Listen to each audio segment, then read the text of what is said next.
Artist Scott LoBaido tried to get a lick back for Donald Trump using his paint and brushes, but he failed miserably.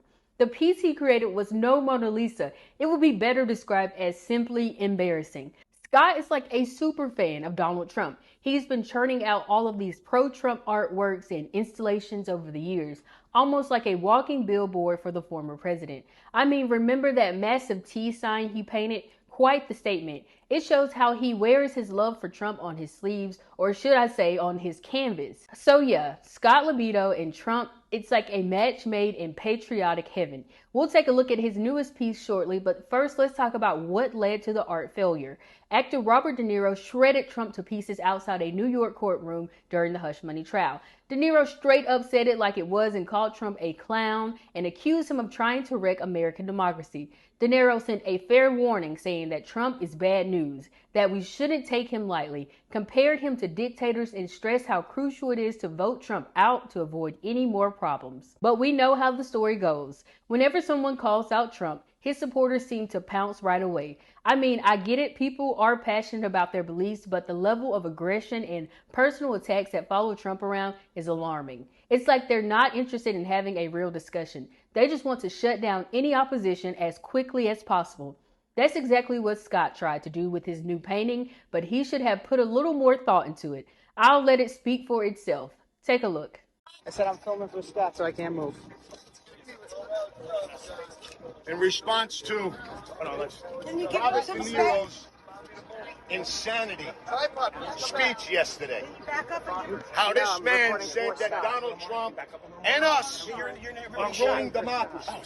Meanwhile, everything that's happening in that courtroom is exactly what he said yesterday, but for the other side. This is a travesty.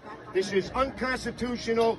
This is ruining democracy. Yes, yes. So in response to Mr. De Niro, I give you my latest masterpiece called Crybaby.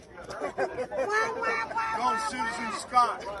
Go Citizen Scott. Oh, hey, hey, ho, ho. Robert De Niro has got to go. Hey, hey, ho, ho. Robert De Niro has got to go. Hey, hey, ho, ho. Robert De Niro has got to go. Hey, hey. Jesus. Boycott the Rebecca Film Festival. Boycott Rebecca Film Festival. Fuck Robert De Niro, you He's scumbag, Scott. piece That's of his. shit. This is his art. That's his art. He can do whatever he Yeah, wants. no, Yeah, but he's blocking 50 photographers. Well, What is the paper? this is Get his, him out. the only reason why. The only reason why. It's not his art, it's his. They're not going to say he was a great actor. They're going to say he was a fucking pussy. The clash between Scott and the onlookers about him and his camera guy blocking the view of the painting was the most exciting thing about that unveiling. So what exactly was it in Scott's imagination that moved him to create this crybaby piece featuring Trump knocking out De Niro in a boxing ring? I mean, the irony is off the charts right here. Imagine De Niro, known for his tough guy roles, depicted as the one crying on the ground while Trump is the victorious macho man. It's like a plot twist in a movie that you never saw coming. But hey, let's be real here. Trump himself is the one with a reputation for whining, complaining, and playing the victim. And especially during the hush money trial, Trump really leaned into his crybaby persona. I mean, the guy was constantly whining about being treated unfairly and how it was all just a big political hit job against him. And when he was faced with tough questions during the trial, instead of facing it head on like an adult, he would get all defensive and start attacking like a kid on the playground. Like, come on, man, take a deep breath and own up to your actions. Plus, his whole blame game was in full swing. Every time something went wrong, he was quick to point fingers at anyone but himself. It's like he never learned that sometimes you just got to take responsibility for your own mess ups. That kind of behavior definitely gives off major crybaby vibes, don't you think? So seeing him as a conqueror in this scenario is pretty ironic. And then there's the whole idea of portraying Trump as the hero in the ring. We can't forget the whole circus of scandals, controversy, and divisive policies that marked his time in office.